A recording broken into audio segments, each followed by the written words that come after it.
अगदी तिच्यासाठी प्रॅक्टिस करायची. मोबाईल आणि खूप आणि दीप्ती आणि चिकाटीने केलेले कार्य कधीही साध्य होणार.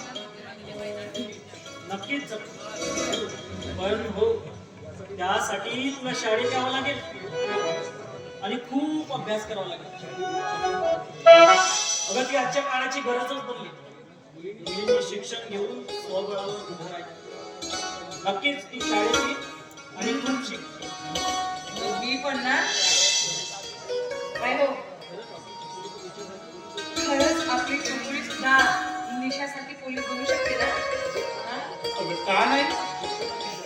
अगं शिक्षणाची जादू कशी आहे? अगं म्हणूनच तर बाबासाहेबांनी शिक्षणाला वाघिणीच्या दुधाची उपमा दिली आहे. अगं जो पितोय तो गुरगुरल्याशिवाय राहत नाही. मग मी पण आपल्या छकुलीच्या शिक्षणाच्या आड कधीच येणार नाही.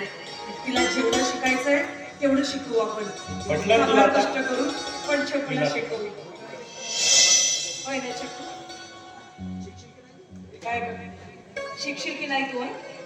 हो आजी मी शिकेन.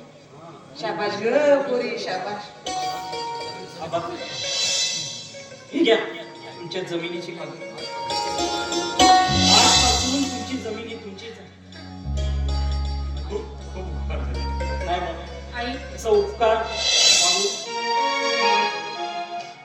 मला वाजवू नको.